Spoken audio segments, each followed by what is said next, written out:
ಅಥರ್ವ ಇದು ಯಾವ ರೀತಿಯ ಊರ್ಜೆ ಅಂದರೆ ಸ್ಥೂಲದಿಂದ ಸೂಕ್ಷ್ಮದಿಂದ ಎಷ್ಟೆಲ್ಲ ದೊಡ್ಡ ದೊಡ್ಡ ದೇವತೆಗಳಿವೆಯೋ, ಬ್ರಹ್ಮಾಂಡದಲ್ಲಿ ಏನೆಲ್ಲ ಇದೆಯೋ ಅವೆಲ್ಲವೂ ಈ ಅಥರ್ವದಿಂದನೇ ನಡೀತದೆ. ಅಥರ್ವ ತತ್ವ ಒಂದೇ, ಅದನ್ನು 5 ಭಾಗಗಳನ್ನಾಗಿ ವಿಂಗಡಿಸಲಾಗಿದೆ. ಆ 5 ಭಾಗಗಳೇ ಪಂಚ ಅಥರ್ವ ಶೀರ್ಷ ಆಗಿದೆ. ನಮಗೆ ಗೊತ್ತಿರುವ ಪ್ರಕಾರ ಸನಾತನದಲ್ಲಿ 4 ವೇದಗಳಿವೆ. ಋಗ್ವೇದ, ಯಜುರ್ವೇದ, ಸಾಮವೇದ, ಅಥರ್ವಣ ವೇದ. 5ನೇದು ಇದೆ ಪಂಚಮ ವೇದ. ನಮ್ಮ 4 ವೇದಗಳಲ್ಲಿ ಒಂದು ವೇದ ಬರ್ತದೆ ಅಥರ್ವಣ ವೇದ. ಆ ಅಥರ್ವಣ ವೇದದ ತಲೆ ಏನಿದೆ ಅದೇ ಅಥರ್ವ ಶೀರ್ಷ. ಯಾರು ಅಥರ್ವ ವಿದ್ಯೆಯ ಜ್ಞಾನವನ್ನು ಅರಿತಾರೋ ಅವರು ಜಗತ್ತಿನ ಎಲ್ಲ ಜ್ಞಾನನ ಅನಾಯಾಸವಾಗಿ ಪ್ರಾಪ್ತಿ ಮಾಡ್ಕೋತಾರೆ.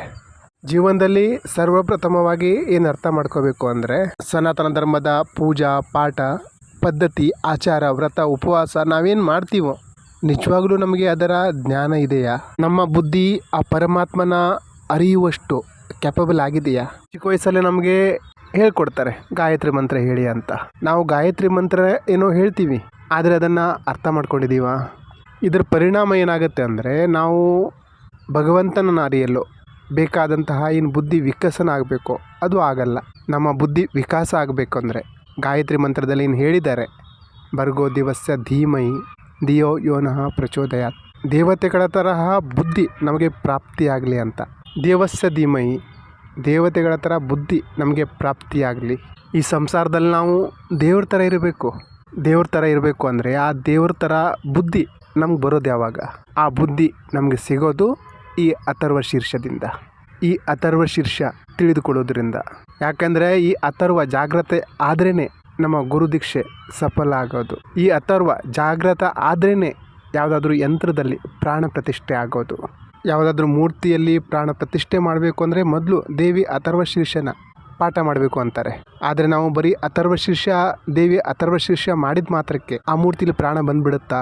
ಈ ಮೂರ್ತಿಗಳಿಗೆ, ಈ ದೇವತೆಗಳಿಗೂ ಪ್ರಾಣಶಕ್ತಿ ಕೊಡೋ ಶಕ್ತಿ ಈ ಅಥರ್ವ ಶಕ್ತಿ.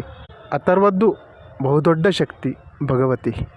ಹಾಗಾಗಿ ಭಗವತಿ ಅಥರ್ವ ಶೀರ್ಷದಿಂದ ನಮಗೆ ಎಲ್ಲ ಅಥರ್ವ ಶೀರ್ಷದ ಪುಣ್ಯಫಲ ಪ್ರಾಪ್ತಿಯಾಗ್ತದೆ. ಮೊದಲನೇದಾಗಿ ಈ ದೇವಿ ಯಾರು? ಈ ಭಗವತಿ ಯಾರು? ಈ ದೇವಿ ದೇವತೆಗಳೆಲ್ಲ ಯಾರು? ನಾವು ಗಣಪತಿಗೆ ಒಂದು ಪೋಸ್ಟ್ ಕೊಟ್ಟಿದ್ದೀವಿ, ಹನುಮಂತನಿಗೆ ಒಂದು ಪೋಸ್ಟ್ ಕೊಟ್ಟಿದ್ದೀವಿ, ಶಿವನಿಗೆ ಒಂದು ಪೋಸ್ಟ್ ಕೊಟ್ಟಿದ್ದೀವಿ, ಪಾರ್ವತಿಗೆ ಒಂದು ಪೋಸ್ಟ್ ಕೊಟ್ಟಿದ್ದೀವಿ. ಪ್ರಾರಂಭದಲ್ಲಿ ಇದೆಲ್ಲ ಓಕೆ, ಆದರೆ ನಾವು ಸಾಧನೆ ಮಾರ್ಗದಲ್ಲಿ ಹೋಗ್ತಾ ಹೋಗ್ತಾ ಈ ಅಂಧವಿಶ್ವಾಸನೆ ನಮಗೆ ಮುಳುವಾಗ್ತದೆ. ಸರಿಯಾದ ಗುರುವಿನ ಜೊತೆ ಮಿಲನ ಆಗಲ್ಲ. ಯಾಕೆಂದರೆ ನಾವು ಅದೇ ಹಳೆಯ ರೀತಿ ರಿವಾಜುಗಳಲ್ಲಿ ಸಂಪ್ರದಾಯಗಳಲ್ಲಿ ಬಿದ್ದಿದ್ದೀವಿ. ಅವೇ ನಮ್ಮನ್ನು ಸತ್ಯದಿಂದ ದೂರ ಮಾಡ್ತದೆ. ನಮಗೆ ಈ ಮಾನವ ಶರೀರ ಸಿಕ್ಕಿದೆ, ದೇವತೆಗಳು ಸಹ ಈ ಮಾನವ ಶರೀರಕ್ಕಾಗಿ ಹಂಬಲಿಸ್ತಾರಂತೆ. ತುಂಬ ಪುಣ್ಯ ಮಾಡಿದ ಮೇಲೆ ಈ ಮಾನವ ಶರೀರ ಸಿಗ್ತದೆ. ಈ ಅವಕಾಶ ಕಳ್ಕೊಂಡ್ರೆ ಮತ್ತೆ ಅದೇ 84 ಲಕ್ಷ ಯೋನಿ ಪ್ರಕ್ರಿಯೆ. ನಾವು ಪಶು ಪ್ರಾಣಿ ಪಕ್ಷಿ ಏನೆಲ್ಲ ಆಗಿ ಹುಟ್ಟುತ್ತೀವೋ. ಯಾಕಂದರೆ ನಮ್ಮ ಸನಾತನ ಧರ್ಮದಲ್ಲಿ ಉಲ್ಲೇಖ ಇದೆ ಬೇರೆ ಯೋನಿಯಿಂದ ಜನ್ಮ ಪಡಿತಾನೆ ಅಂತ. ಯಾಕೆ ಬೇರೆ ಯೋನಿಯಿಂದ ಜನ್ಮ ಪಡಿತಾನೆ ಅಂದರೆ ಬುದ್ಧಿಯ ವಿಕಾಸ ಆಗಿರಲ್ಲ. ಈ ಪಶುತ್ವ ಅಂದರೆ ಏನು? ಪಶುವಾಗಿ ಯಾಕೆ ಹುಡ್ತೀವಿ ಅಂದರೆ ನಮ್ಮ ಬುದ್ಧಿಯ ವಿಕಸನ ಆಗಿರಲ್ಲ. ಜ್ಞಾನದ ವಿಕಾಸ ಆಗದೇ ಇರೋ ಕಾರಣ ನಮಗೆ ಪಶು ದೇಹ ಸಿಗ್ತದೆ.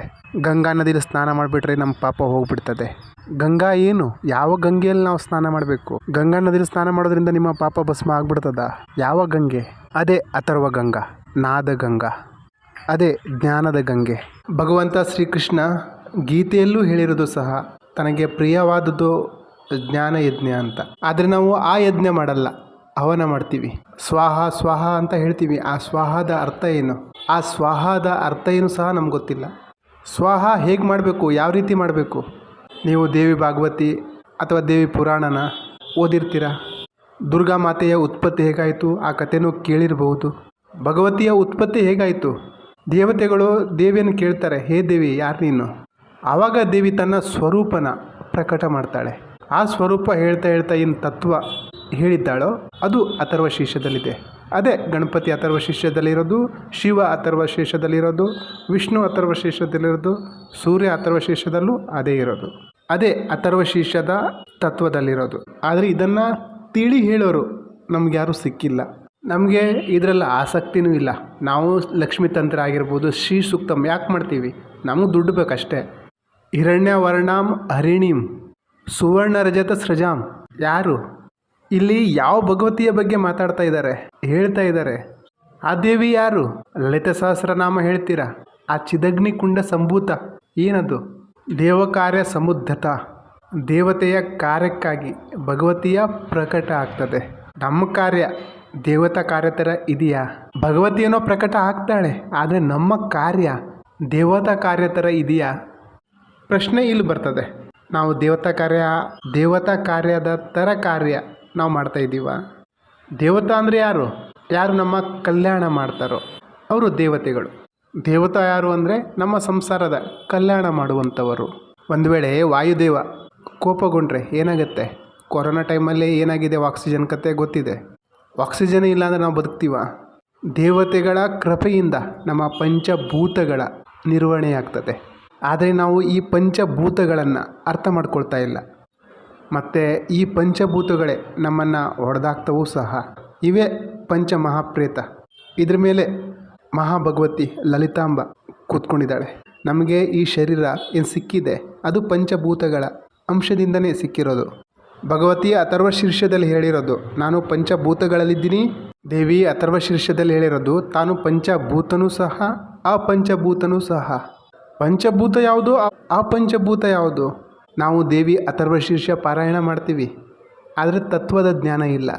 ನಮಗೆ ಮುಕ್ತಿ ಕೊಡೋದು, ಮೋಕ್ಷ ಕೊಡುವ ಜ್ಞಾನ ಅದು ಕೇವಲ ತತ್ವಜ್ಞಾನ. ತತ್ವಜ್ಞಾನ ಇಲ್ಲ ಅಂದರೆ ನಾವು ಎಷ್ಟು ವರ್ಷ ಶಿವಲಿಂಗದ ಮೇಲೆ ಹಾಲು ಹಾಕಿದ್ರು, ಹಾಲಿನ ಅಭಿಷೇಕ ಮಾಡಿದ್ರು ನಮಗೇನು ಅರ್ಥ ಆಗಲ್ಲ ಯಾಕೆ ಮಾಡ್ತಾಯಿದ್ದೀವಿ ಅನ್ನೋದು. ಎಷ್ಟು ವರ್ಷದಿಂದ ಗಾಯತ್ರಿ ಮಂತ್ರ ಮಾಡ್ತಾ ಇದ್ದೀರಾ, ತತ್ವ ಗೊತ್ತಿಲ್ಲ ಅಂದರೆ ಅದು ಮಾಡಿ ಸಹ ಏನೂ ಪ್ರಯೋಜನ ಇಲ್ಲ. ರಾಧೆ ರಾಧೆ, ರಾಮ್ ರಾಮ್, ಶಿವ ಶಿವ ಮಾಡ್ತಾ ಇರ್ತೀರ, ಯಾಕೆ ಮಾಡ್ತಾ ಇದ್ದೀನಿ ಅನ್ನೋದೇ ನಿಮ್ಗೆ ಗೊತ್ತಾಗಲ್ಲ. ಭಕ್ತಿ ಮಾಡೋದು ತಪ್ಪಲ್ಲ, ಯಾವ ಭಕ್ತಿ ಸರಿಯಾದದ್ದು? ಗೀತೆಯಲ್ಲಿ ಶ್ರೀಕೃಷ್ಣ ಪರಮಾತ್ಮ ಅರ್ಜುನನಿಗೆ 12ನೇ ಅಧ್ಯಾಯ ತನಕ ಜ್ಞಾನನೇ ಹೇಳಿದ್ದಾರೆ, ಆಮೇಲೆ ಭಕ್ತಿ ಕಲಿಸಿದ್ದಾರೆ. ಅವರು ಮೊದಲನೇ ಅಧ್ಯಾಯದಲ್ಲೇ ತನ್ನ ಭಕ್ತಿ ಮಾಡುವಂತ ಎಲ್ಲೂ ಹೇಳಿಲ್ಲ.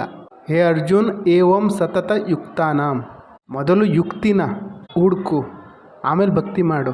ಭಕ್ತಿ ಮಾಡೋದು ಸಹ 12ನೇ ಅಧ್ಯಾಯದಲ್ಲಿ ಕಲಿಸಿದ್ದಾರೆ ಹೊರತು 11 ಅಧ್ಯಾಯ ತನಕ ಜ್ಞಾನನೇ ಹೇಳಿರೋದು. ಭಗವಂತ ಮೊದಲನೇ ಅಧ್ಯಾಯದಲ್ಲೇ ನನಗೆ ಭಕ್ತಿ ಮಾಡು ಅಂತ ಹೇಳಿಲ್ಲ, ಮೊದಲು ಜ್ಞಾನ ಕೊಟ್ಟರು. ನಾವೇನು ಮಾಡ್ತೀವಿ? ಜ್ಞಾನ ತಗೊಳ್ಳಿಕ್ಕೆ ಇಷ್ಟಪಡಲ್ಲ. ನಾವು ಜ್ಞಾನ ಇಲ್ಲದೆ ಕ್ರಿಯೆನ ಮೊದಲು ಸ್ಟಾರ್ಟ್ ಮಾಡಿಬಿಡ್ತೀವಿ. ನಾವು ಕರ್ಪೂರ ಹಚ್ಚೋದು, ಧೂಪ ಹಚ್ಚೋದು, ಊದಿನ ಕಡ್ಡಿ ಹಚ್ಚೋದು, ದೀಪ ಹಚ್ಚೋದು ಎಲ್ಲ ನನಗೆ ಒಳ್ಳೆಯದಾಗಲಿ, ನನಗೆ ಒಳ್ಳೆಯ ಫಲ ಸಿಗಲಿ ಅಂತ ಫಲದ ಆಧಾರಿತ ಕರ್ಮನ ಮಾಡ್ತೀವಿ. ಇದ್ರ ಪರಿಣಾಮನೇ ಆ ಭಗವಂತ ನಮ್ಮ ಮೇಲೆ ವಿವೇಕದ ಕೃಪೆ ಬೀರಲ್ಲ. ಎಲ್ಲಿಯವರೆಗೆ ನಮಗೆ ಆ ವಿವೇಕ ಬರಲ್ವೋ, ನಮ್ಮ ಬುದ್ಧಿ ಮೇಲೆ ಈಶ್ವರ ಕೂತ್ಕೊಳ್ಳಲ್ವೋ, ಅಲ್ಲಿ ತನಕ ಈಶ್ವರನ ಕೃಪೆ ನಮಗಾಗಲ್ಲ. ಶ್ರೀಕೃಷ್ಣ ಪರಮಾತ್ಮ ಅರ್ಜುನನಿಗೂ ಸಹ ಅದೇ ಹೇಳಿರೋದು, ನಾನು ಯಾರ ಮೇಲಾದರೂ ಕೃಪೆ ಮಾಡಿದ್ರೆ ಮೊದಲು ಅವರಿಗೆ ಜ್ಞಾನಯೋಗ, ಬುದ್ಧಿಯೋಗ ಕೊಡ್ತೀನಿ ಅಂತ. ಬುದ್ಧಿಯೋಗದಿಂದ ಏನು ಸಿಗ್ತದೆ? ನಾವು ದೇವತೆಗಳನ್ನು ಅರ್ಥ ಮಾಡಿಕೊಳ್ಳುವ, ಅರಿಯುವ ಶಕ್ತಿ ಸಿಗ್ತದೆ. ನೀವು ನಿಮ್ಮನ್ನು ಅರಿತೀರಾ, ಬ್ರಹ್ಮಾಂಡನ ಅರಿತೀರಾ, ನೀವು ಆತ್ಮನ ಅರಿತೀರಾ. ದೇವಿ ಅಥರ್ವ ಶೀರ್ಷಕ್ಕಿಂತ ಜಾಸ್ತಿ ಪಾಪ್ಯುಲರ್ ಆಗಿರೋದು ಗಣಪತಿ ಅಥರ್ವ ಶೀರ್ಷ. ಗಣಪತಿ ಯಾರು? ಆತ್ಮದಲ್ಲಿ ನಿವಾಸ ಮಾಡುವ ತತ್ವ. ಎಲ್ಲ ದೇವತೆಗಳು ಈ ಆತ್ಮತತ್ವದಿಂದನೇ ನಡೀತಾ ಇರೋದು. ಎಲ್ಲಿಯವರೆಗೆ ನೀವು ಆತ್ಮತತ್ವನ ಅರಿಯಲ್ವೋ, ತಿಳಿದುಕೊಳ್ಳಲ್ವೋ, ಅಲ್ಲಿ ತನಕ ನೀವು ಏನೇ ಸಾಧನೆ ಮಾಡಿದ್ರು ಅವೆಲ್ಲವೂ ವ್ಯರ್ಥ. ಯಾವುದೂ ಫಲಕಾರಿ ಆಗಲ್ಲ, ಫಲ ಕೊಡಲ್ಲ.